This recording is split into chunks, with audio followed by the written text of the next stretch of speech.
All right, welcome to my diagnosis group for this week. It's for obsessive, compulsive, and related disorders, for body dysmorphic disorders. Um, my name is Devin Jackson, Devin Jackson, and the name of my client is Luca, Luca, Ciapella, Ciapella, age 42. The differential diagnosis for my client was body dysmorphic disorder. The primary diagnostic features for my diagnosis were Luca had a preoccupation with imagined defect in one's appearance or disproportional concern regarding slight defect. So the story about Luca was he was actually a very pretty good looking guy, and according to other people, and his wife would tell him all the time that he looked good. His friends would tell him he had nothing to worry about, but it was something wrong. He grew some form of anxiety when uh, he would go out, like he would wear hats and stuff because he was not comfortable with his appearance. He thought his eyes were too close, his nose wasn't right, and his chin was protruding too much. And so, like, yeah, whenever he went out, he would wear a hat. And it got to the point where his wife ended up divorcing him because she couldn't take it anymore. And he tried to commit suicide. Um, and so when he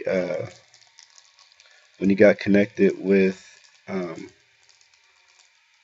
with the clinician, um, he even requested to do their interview in the dark, so the clinician couldn't really see him and he would be more comfortable with himself during the interview.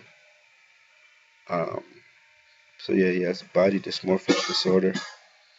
The multi-axial diagnosis for this is on axis 1, it's body dysmorphic disorder. On axis 2, it's none. Axis 3, there's a recent suicide attempt when he tried to, commit suicide in the garage with his car exhaust. Axis 4 is separation from his wife and fired from his job. And then axis 5, the GAF is 54. And for the theoretical perspectives, I got 3 for this case, which were biological perspective, behavioral perspective, and cognitive perspective. So I picked biological because his symptoms seem to be due to abnormalities, maybe in the connectivity and functioning of several parts of his brain, such as his limbic system, his frontal cortex, and his temporal.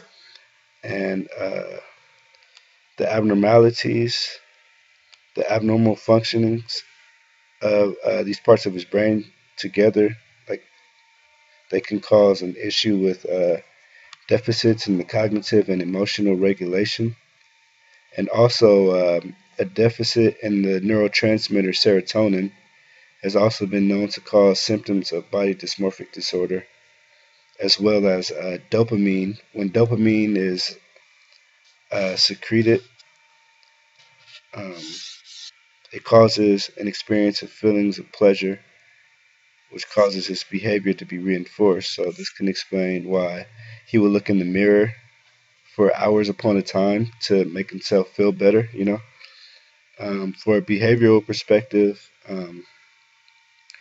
the client's symptoms that may have been due to a faulty learning experience.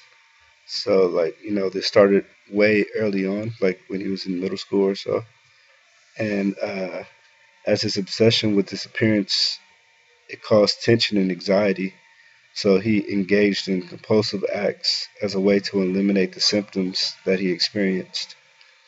And through negative reinforcement, his abnormal behavior was reinforced through his actions such as missing work and avoiding leaving home in an attempt to avoid the situations that gave him anxiety. And for the last one, cognitive perspective, the client's symptoms could have possibly been due to irrational beliefs. So, like, he had a clouded perception of himself. Um, so, like, he thought he looked bad, while others didn't think he was the worst looking person in the world. You know, they thought he was like a good looking guy, but he never felt that. Um, and yeah, that's my diagnosis for Luca Ciapella.